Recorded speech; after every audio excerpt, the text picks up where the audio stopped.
हिमाचल प्रदेश के हमीरपुर जिले में कुछ दिनों पहले एक नीट की कोचिंग ले रहे एक युवक की संदिग्ध परिस्थितियों में मौत हो गई थी, जिसके बाद अब डीसी हमीरपुर द्वारा कोचिंग सेंटर संचालकों और पीजी के संचालकों को अब कड़े निर्देश जो हैं वो जारी किए जा रहे हैं। तो वहीं आपको बता दें कि इसी विषय को लेकर 5 सितंबर को बता दें कि पीजी के जो संचालक हैं और कोचिंग सेंटर के जो संचालक हैं उनके साथ जो नगर परिषद है उनकी एक बैठक बुलाई जाएगी और कई जो कड़े नियम हैं उसमें उनके लिए निर्देश जो हैं वो जारी किए जाएंगे। आपकी जानकारी के लिए बता दें कि नगर परिषद ने उन पेइंग गेस्ट हाउस के संचालकों को भी बैठक में बुलाया है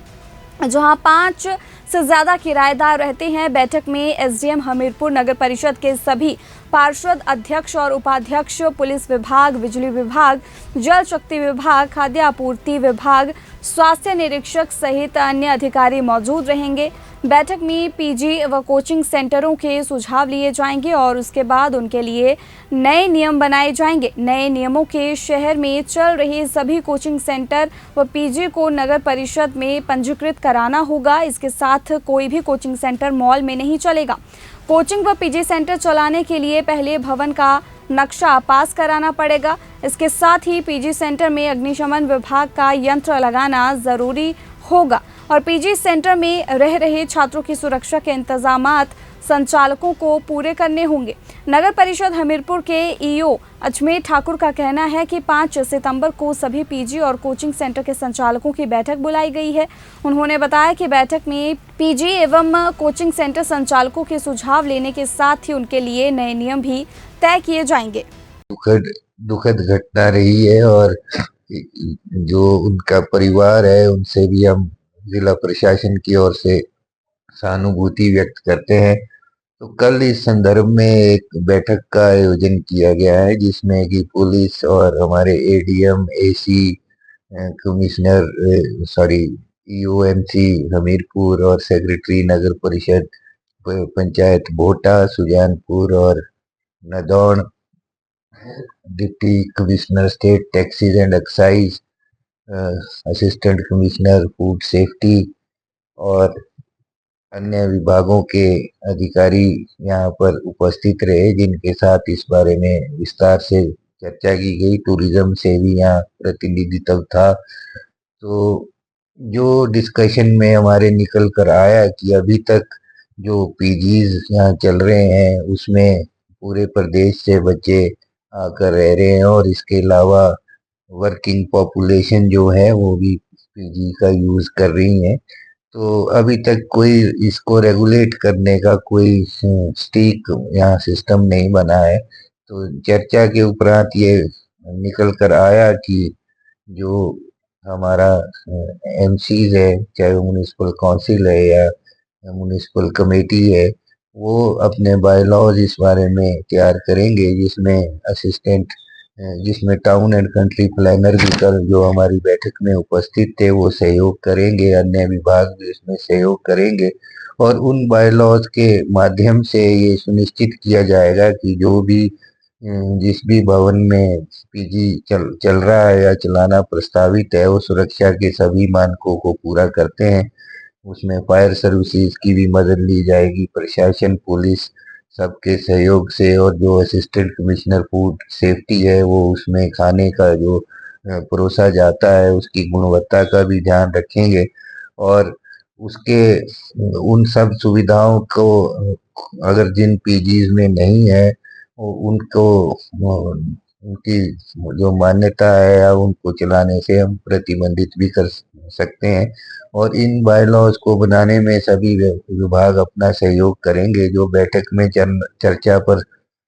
पाया गया कि मोहाली और बेंगलुरु में ऐसे कुछ बायलॉज बनाए गए हैं जहां पर काफी मात्रा में पेइंग गेस्ट हाउसेस चल रहे हैं, तो उनका भी अध्ययन किया जाएगा और जो सभी तौर से, सभी तरीकों से जो भवन इसके लिए उपयुक्त है वहीं पर हम इनको ऐसे पीजी चलाने की मान्यता देंगे। उसके अलावा सुरक्षा के जो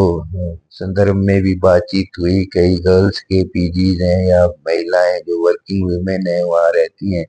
तो पुलिस भी उन सब का रिकॉर्ड रखेगी और भवन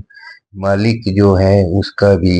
इसमें कि जो भी उसका आपराधिक बैकग्राउंड है, कोई ऐसी पृष्ठभूमि तो नहीं है,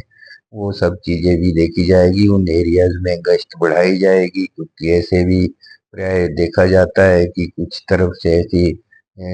शिकायतें आती हैं कि असुरक्षित महसूस करते हैं बच्चे। तो उन भवनों पर भी नज़र सारी तरह से रखी जाएगी, और जल्द ही ये बाय लॉज जो बनकर आएंगे, इसका सभी जो डिपार्टमेंट जिनको मैंने आपको बताया है, टूरिज्म डिपार्टमेंट भी यहाँ इस पे इन्वॉल्व किया गया था, तो वो सब उसको अध्ययन करेंगे उसका, और जल्दी विद इन 1 मंथ हम इन बाय लॉज को यहाँ पर लागू करेंगे। यहाँ ये भी चर्चा की गई कि हम कोई बहुत ज्यादा ऐसा, क्योंकि शिक्षा का हब है, कोचिंग सेंटर्स यहाँ काफी ज्यादा हैं हमीरपुर में, तो ऐसा हम किसी भवन मालिक को भी परेशान नहीं करना चाहते, क्योंकि सुविधाएं बच्चों को मिल रही है। परंतु यहाँ ये ज्यादा महत्वपूर्ण है कि जो बेसिक सुविधाएं हैं वो जरूर वहाँ उपलब्ध हो, ताकि जो रहने वाले हैं, चाहे वो इनमेट्स हैं, चाहे वो बच्चे हैं, चाहे वर्किंग पॉपुलेशन है, मैन है, वीमेन है, उन सबको मूलभूत सुविधाएं वहाँ पर मिले। और बहुत ज्यादा उसके, क्योंकि व्यावसायिक दर, अर्ध व्यावसायिक हम कह सकते हैं, व्यावसायिक प्रयोग इसको semi commercial use of residential building है, तो उसके ऊपर किस तरह से कूड़े का एकत्र, जो door to door garbage collection करते हैं, उसका शुल्क क्या होना चाहिए, पानी, बिजली, भवन का अगर अर्ध व्यावसायिक उपयोग हो रहा है तो वहां पर आने जाने का रास्ता, और वहां के सुरक्षा मानक, एग्जिट, जो एंट्री है, एग्जिट है, या बीच में आने जाने के लिए रास्ता कितना है, ओपन स्पेस कितनी है, ये सारा कुछ ध्यान में रख के बायलॉज को अंतिम रूप दिया जाना प्रस्तावित है। बात की गई कि जो शहरी क्षेत्र है और उसके साथ लगते हुए ग्रामीण क्षेत्र, जो पंचायत